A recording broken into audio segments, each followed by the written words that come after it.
열왕기상 16장 15절에서 28절까지 말씀 한 절씩 교독하겠습니다. 유다의 아사왕 제27년에 시므리가 드리사에서 7일 동안 왕이 되니라. 그때 백성들이 블레셋 사람에게 속한 기쁘돈을 향하여 진을 치고 있더니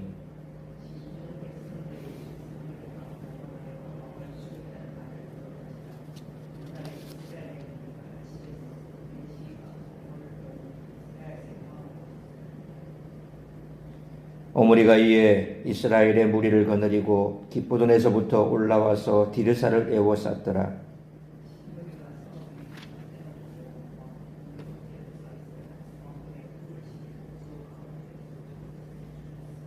이는 그가 여호와 보시기에 악을 행하여 범죄하였기 때문이라.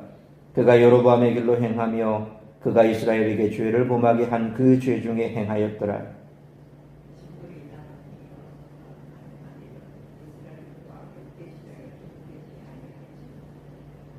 그때 이스라엘 백성이 둘로 나뉘어 그 절반은 기나세 아들 기브니를 따라 그를 왕으로 삼으려 하고 그 절반은 오므리를 따랐더니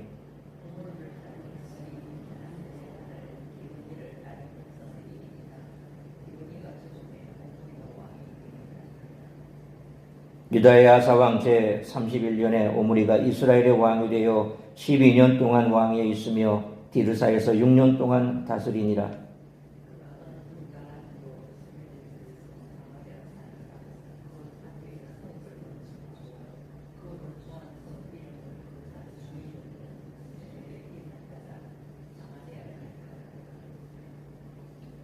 오므리가 여호와 보시기에 악을 행하되 그 전에 모든 사람보다 더욱 악하게 행하여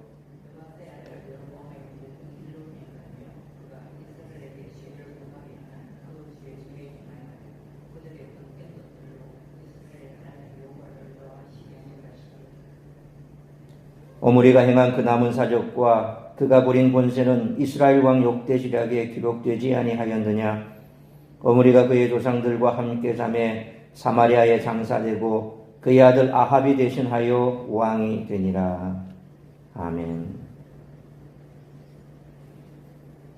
오늘 본문의 시므리와 오므리의 통치 기록을 보면 몇 가지 신학적인 가르침을 얻을 수 있습니다.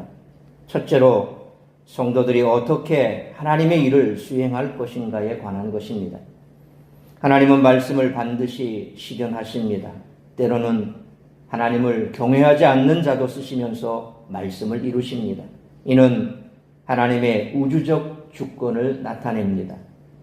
시므리는 하나님을 경외하지 않는 자였지만 하나님은 그를 사용하셔서 당신의 말씀을 이루셨습니다.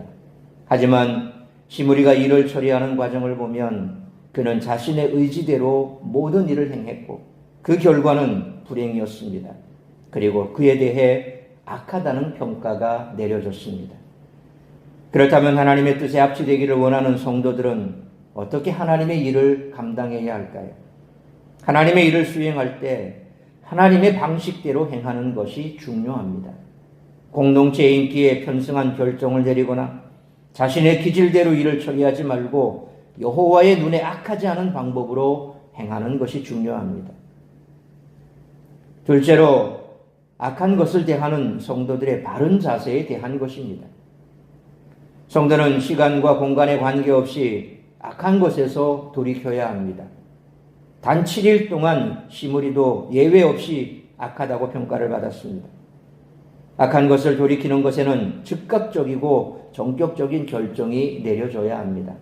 그는 왕권을 차지하기 위해 즉각적이고 전격적인 방법을 썼고 스스로 죽음을 결정하는데도 유사한 모습을 보였습니다. 그러나 그러한 즉각성과 전격성을 발휘해 개혁을 시도하지는 않았습니다. 공간 또한 마찬가지입니다. 오므리는 새로운 장소를 개척했음에도 그곳에서 개혁을 시도하지 않았으며 오히려 악을 이어갔습니다. 죄는 장소를 초월해 퍼져나갑니다. 이는 역설적으로 성도들은 죄를 척결하기로 결단할 때 장소의 제한을 받지 말아야 함을 말씀하는 것이죠. 이스라엘 왕 엘라가 시므리의 반역으로 죽임을 당합니다. 그렇게 바하사 왕조는 막을 내립니다. 이후로도 반역이 이어지고 왕조는 또다시 바뀌게 됩니다. 이 모든 혼란의 원인은 왕과 왕조가 바뀌어도 여전히 여호와 앞에 악을 행하며 여로보암의 길을 걸어갔기 때문입니다. 이 역사를 보며 우리의 영적 상태를 분별하고 죄악의 습관들은 끊어내야 함을 말씀합니다. 따라서 이와 같은 오늘 본문의 말씀을 통해서 우리들이 깨달아야 할 것은 첫째로 15절로 20절 말씀처럼 악은 어떤 모양이라도 버리며 순결한 삶을 살아야 한다는 것입니다. 모반을 통해 왕이 된 시므리는 15절 말씀처럼 고작 7일간 왕위를 누릴 수 있었습니다. 이는 16절 말씀처럼 그의 모반이 백성들과 군부의 지지를 받지 못한 채 독단적으로 이루어졌음을 말해줍니다. 그래서 블레셋과 대치하는 상황에서 백성들이 왕으로 추대할 만한 사람은 군 지휘관 오므리였습니다. 백성들의 지지를 얻어 왕으로 추대된 오므리가 17절로 18절 말씀처럼 군대를 이끌고 수도를 함락하자 시므리는 왕궁에 불을 놓아 스스로 생을 마감합니다.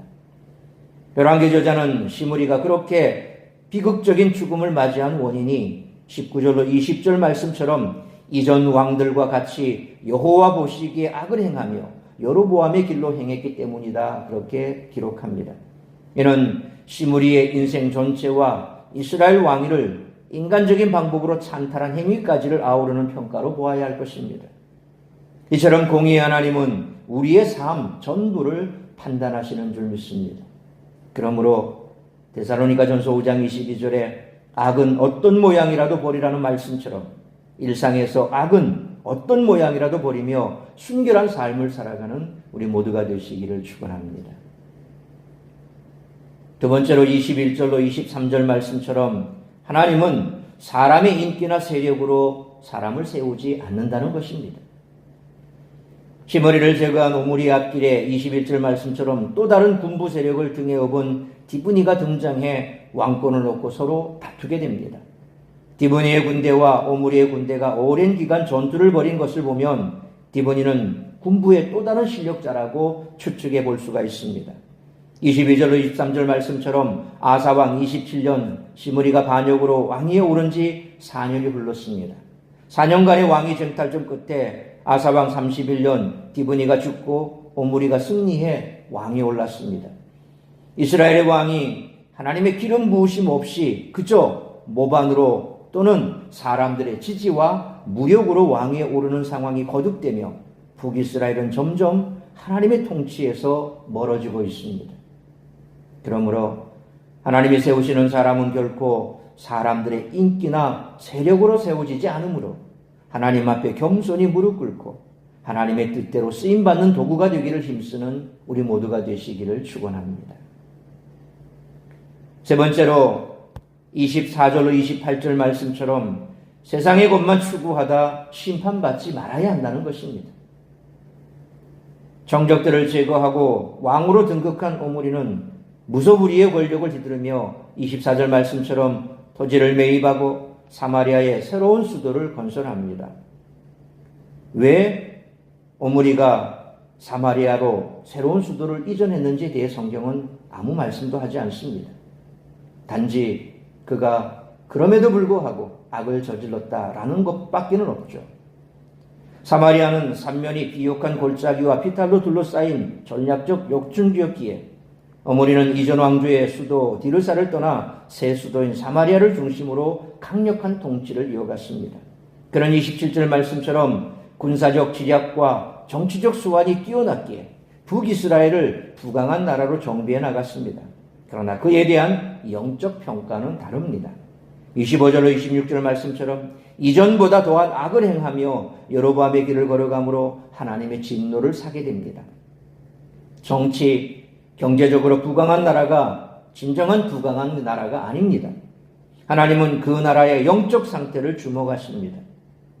그러므로 세상 사람들의 칭찬과 화려한 치적만을 위한 삶을 살다 악한 길로 빠져 심판받지 말고 하나님께서 더 중요하게 보시는 영적인 것과 영원한 것을 더 가치 있게 여기며 살아가는 우리 모두가 되시기를 축원합니다. 사랑하는 성도 여러분, 하나님께 권력을 위임받았던 여로보암 왕조는 오래가지 못했습니다. 그 뒤를 이은 왕들은 점점 더 악해져 북이스라엘의 영적 상태는 더 깊은 나락으로 떨어졌습니다. 어머니는 이스라엘을 부강한 나라의 반열을 올려놓았지만 그의 행보는 여전히 여로보암의 길에서 벗어나지 않았습니다. 잠시 누리는 세상의 권세와 길에서 벗어나지 않았습니다.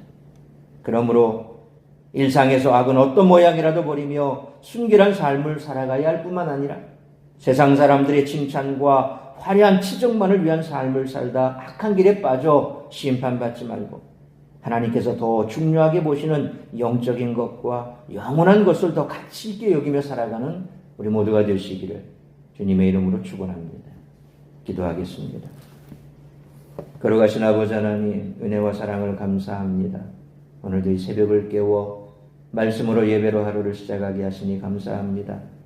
오늘 우리에게 주신 말씀 가슴에 새기며 우리가 이 땅을 살아가며 늘 조심해야 될 것은 우리가 어디를 바라보고 무엇을 위해 살아가는가에 대하여 늘 생각해야 됩니다.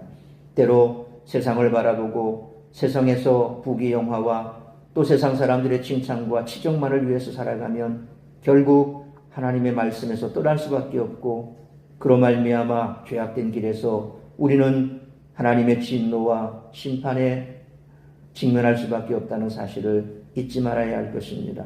날마다 겸손하게 내게 힘주시고 능력 주시는 그 하나님 안에서 나를 통하여 이루고자 하는 하나님의 뜻이 무엇인지 하나님의 뜻을 이루기 위해 살아가는 삶, 거룩한 삶을 살아가는 우리의 삶이 진정 하나님 앞에 칭찬받고 인정받는 삶인 줄 믿습니다. 하나님은 세상의 약한 자들도 들어 쓰시지만 그러나 결국 그들도 심판의 대상에 불과하다는 것입니다. 세상 사람들의 칭찬과 또 세상 사람들의 인기에 편승해서 사람을 세우는 것이 아니라 하나님의 마음에 합한 사람을 세워 하나님께서 하나님의 뜻을 이루어 가시는 줄 믿습니다. 오늘 이 한날도 나를 통하여 이루고자 하는 하나님의 뜻이 무엇인지 그 뜻을 이루기에 부족함이 없는 우리 성도들의 삶이 될 수 있도록 성령으로 충만케 하여 주옵시고 매일의 삶 속에서 하나님께서 나와 함께 하심에 내가 어떤 상황 어떤 환경 속에서도 하나님께 쓰임받는 삶을 살기로 결단하며 죄악은 어떤 모양이라도 버리고 성결하고 경결한 삶을 살아갈 수 있는 우리 모든 성도들의 삶이 되게 하여 주옵소서. 오늘 이 한날도 주께서 나에게 주신 그 소망 또 나를 통하여 이루고자 하는 그 소망을 이루어드리며 기쁨에 복된 한날의 삶을 살아가는 우리 모든 성도들 삶이 될 수 있기를 간절히 빌고 소원하오며 이 모든 말씀 우리 구주 예수 그리스도의 이름으로 기도하옵나이다. 아멘.